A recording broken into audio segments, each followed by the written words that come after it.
Bismillahirrahmanirrahim. Assalamualaikum warahmatullahi wabarakatuh. Bapak-bapak, ibu-ibu, mas-mas, mbak-mbak, khususnya adik-adikku sekalian yang dirahmati Allah dimanapun Anda berada. Kembali di IIP Channel bersama saya IIP Wijayanto. Kali ini kita akan membahas tema jangan sampai mantan tahu jika ia sedang kamu garap dengan amalanmu agar ia jatuh cinta kembali kepadamu. Ya. Jadi kunci keberhasilan dari sebuah amalan itu yang paling penting untuk diperhatikan ada dua ya. Jadi yang pertama, jangan sampai mantan tahu jika dia sedang kita garap dengan amalan kita. Yang kedua, tentu ketekunan kita di dalam mengerjakan sebuah amalan ya. Kenapa yang pertama nih? Jangan sampai mantan tahu kalau dia sedang kita garap dengan amalan kita. Ya, kita kan sering sekali itu ya, belum mengerjakan amalan pun kita sudah ngomong kemana-mana. Sudah tak garapnya dengan amalan, ya, atau nanti dia tak puasai dan seterusnya. Nah, ini kita cerita teman yang mendengarkan, sahabat yang mendengarkan dan seterusnya, kemudian akan cerita kepada mantan, tuh, kamu mau digarap tuh dengan amalannya. Ya, dia sedang laku prihatin tuh, lagi rajin puasa agar kamu kembali kepada dia. Dia sedang rajin ya, mengerjakan amalannya dan seterusnya agar kamu kembali kepada dia. Ini kalau dia tahu bahwa kita sedang menggarapnya dengan amalan kita, ya, tentu dia akan melakukan sesuatu agar jangan sampai amalan itu memberikan pengaruh kepada dia. Biasanya dia akan menjauh, ya, dia akan menjauh begitu ya, agar energi dari amalan itu tidak sampai kepada dia, karena cara kerja amalan itu kan macam-macam ya. Ada yang memang mengandalkan kemampuan konsentrasi dan fokus orang yang mengamalkan. Jadi dia tidak butuh ketemu, tidak butuh melihat, dan seterusnya. Tapi ada juga tuh amalan yang misal harus bersentuhan dengan targetnya. Jadi misal dia harus tahu rumahnya di mana sekurang-kurangnya jalan yang biasa dilewati begitu kan. Misal amalannya itu energinya diisikan ke air putih ya. Nah, nanti kalau energinya sudah besar tuh di air putih atau di garam dan seterusnya. Nah, air putih atau garamnya itu siramkan ya ke dekat rumahnya atau jalan yang biasa dia lewati itu, agar ketika dia melewati jalan itu, energi dari amalan itu akan masuk kepada targetnya tadi. Ada yang cara kerjanya seperti itu ya. Karena yang paling kuat itu untuk menyerap energi amalan itu memang air putih dan garam biasanya yang digunakan. Garam grosok tuh ya, bukan garam meja atau bukan garam halus. Nah, untuk mengantisipasi itu dia pindah ya, sehingga amalannya bisa diisikan energinya, tetapi kalau tidak pernah dilewati oleh mantan ya tidak ada respon atau tidak ada dampak apapun kepada targetnya tadi. Nah, jadi macam-macam ya cara kerjanya tadi. Kalau yang mengandalkan fokus atau konsentrasi murni begitu, maka dia juga bisa antisipasi. Caranya bagaimana? Ya dengan membuat pagaran begitu dia tahu, oh saya lagi digarap nih dengan sebuah amalan ya. Padahal memang kita memilih amalan karena amalan itu energinya halus ya. Beda tuh dengan jampi-jampi pelet dan seterusnya, itu energinya keras ya. Tahu-tahu begitu.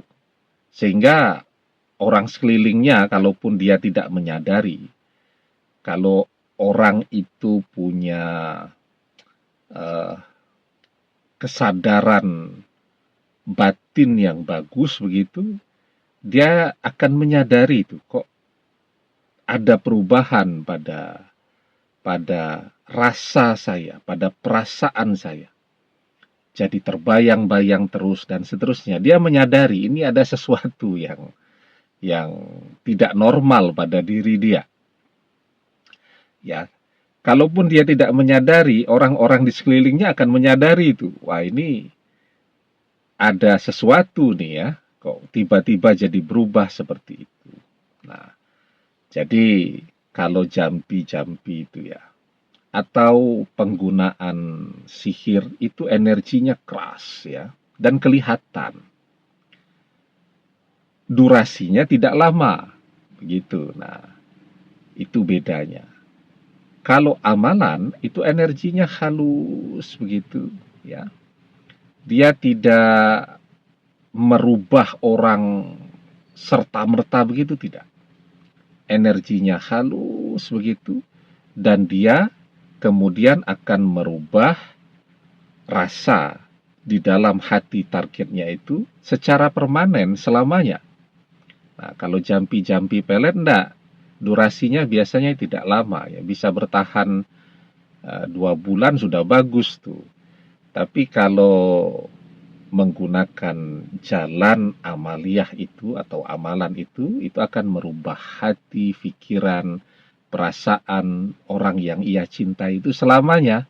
Dari membenci jadi cinta selamanya. Nah, itu jadi perbedaannya. Jadi kita memilih amalan itu karena memang energinya halus, sehingga orang yang sedang dikirimkan amalan itu tidak akan merasakan perubahan. Tidak ada keanehan pada dirinya karena perasaan di dalam hatinya itu akan berubah pelan-pelan, tapi permanen. Hanya saja tadi, kalau dia sampai tahu, dia akan buat pagaran duluan, ya. Dan membuat pagaran itu bukan sesuatu yang sulit. Banyak orang yang bisa membantu membuatkan pagaran gaib untuk seseorang, atau kalaupun dia sendiri mau membuat pagaran untuk diri dia juga bisa ya. Video yang kemarin kita sudah bahas cara membuat pagaran gaib untuk diri kita sendiri, agar ketika amalan itu berbalik kepada kita, energinya itu tidak akan membuat kita jadi tergila-gila kepada mantan. Nah, itu ya. Jadi sangat penting agar amalan ini berhasil, jangan sampai mantan tahu jika dia sedang kita garap dengan amalan kita. Kalau kita tidak ngomong, tidak akan tahu. Kalau kita tidak ngomong, ya, karena energi dari amalan tadi halus ya, tidak bisa dirasakan oleh dia dan oleh orang-orang di sekelilingnya. Nah, cuman kita ngomong ya biasanya, atau posting di media sosial, lagi mengerjakan, lagi menekuni sebuah amalan dan seterusnya, ya dia jadi tahu. Kalau dia jadi tahu, otomatis dia akan antisipasi dulu, dia akan buat pagaran dulu. Itu yang paling sering menyebabkan kegagalan seseorang di dalam mengerjakan sebuah amalan untuk menarik orang yang ia cintai. Ya. Nah, tapi ada juga tuh teman saya tuh ya. Dia punya ijazahan langsung tuh. Beberapa amalan yang energinya sangat kuat. Ya. Dia langsung mendapatkan ijazahnya dari guru-gurunya, dan itu mendapatkan amalannya tidak mudah, tidak ringan. bisa harus berpuasa dulu sampai 21 hari, sampai 41 hari, dan seterusnya. Dia punya amalan itu dan dia sering membantu orang yang betul-betul membutuhkan. Tapi suatu ketika dia betul-betul membutuhkan untuk mengerjakan amalan itu, malah dia tidak mengerjakannya. Jadi istrinya, ini ujian ya, dalam hidup manusia itu semuanya bisa saja merasakan dikhianati oleh orang yang dia cintai. Ya, saking sibuknya membantu orang, dia sampai lupa memagari istrinya sendiri. Nah, istrinya selingkuh, berkhianat ya kepada orang ketiga. Jungkir balik itu dia bekerja mencari nafkah untuk istrinya yang sedang pendidikan lanjut begitu, malah istrinya selingkuh dengan orang lain. Ya. Dan ketika istrinya berselingkuh, dia dapat tekanan dari mertuanya untuk melepaskan istrinya. Saya tanya ke dia, kok tidak digarap saja dengan amalan, ya? Dia jawab, "Ndaklah," katanya begitu. Dia, istrinya ini, kata dia, itu kan orang pintar. Dia tahu kalau dia itu istri saya. Ya, dia sadar bahwa dia istri saya, sudah saya jelaskan ya, bahwa kita ini suami istri sampai kapanpun ya. Dan dia masih mau pergi dengan orang lain, ya sudah, dia artinya memilih jalannya sendiri ke neraka. Ya, begitu ya. Kalau dia mau masuk surga, dia kembali kepada saya. Tapi kalau dia memang memilih jalannya sendiri ke neraka, yaitu pilihan dia. Ya, saya tidak akan menggunakan keilmuan yang saya miliki untuk memaksa dia kembali kepada saya. Saya cuma pengen dia menyadari, karena dia orang pintar, ya dia tahu, ya dia benar atau tidak benar ya. Dan dia orang yang sering bicara tentang surga dan neraka juga begitu ya. Nah, kalau dia memang pilihannya masuk ke neraka, ya silahkan mengkhianati saya selamanya. Saya cuma pengen dia sadar sendiri. Nah, ternyata ada juga nih orang yang begini ya. Dan dia buat konten juga tuh, ngajarkan atau mengijazahkan amalannya kepada orang lain ya. Tapi memang dia tidak pernah mau menggarap istrinya tadi ya. Karena istrinya otomatis tahu lah ya, bahwa suaminya ini punya keilmuan yang seperti ini, kan otomatis juga akan memagari diri. Walaupun mungkin energi amalan yang dimiliki oleh teman saya ini tetap akan lebih besar daripada pagaran yang dibuat. Ya, tapi memang dia tidak mau menggunakannya. Ya, karena itu dia santai saja tuh kalau membuat amalan, biar saja. Dia bilang sana kegeeran ya, berpikir bahwa saya menggarap istri saya itu dengan amalan, ya saya tidak pernah menggarap dia bilang ya. Saya pengen dia sadar sendiri. Ada orang yang seperti itu. Nah, jadi kalau memang kita punya keilmuan dan kita tidak berencana untuk menggunakannya, ya enggak apa-apa ya, kita ceritakan, kita ajarkan, enggak apa-apa. Tapi kalau kemudian memang mau kita gunakan, ya lebih baik kita rahasiakan keilmuan kita tadi. Ya, begitu ya. Kalau untuk kepentingan sendiri mau kita gunakan, ya lebih baik kita rahasiakan ya. Karena kan nanti otomatis orang-orang yang berhubungan dengan kita tahu semua kalau kita punya amalan-amalan itu tadi, sehingga mereka otomatis akan memagari diri mereka, begitu kan? Nah, kalau niatnya untuk membantu orang lain saja, ya enggak apa-apa. Ya.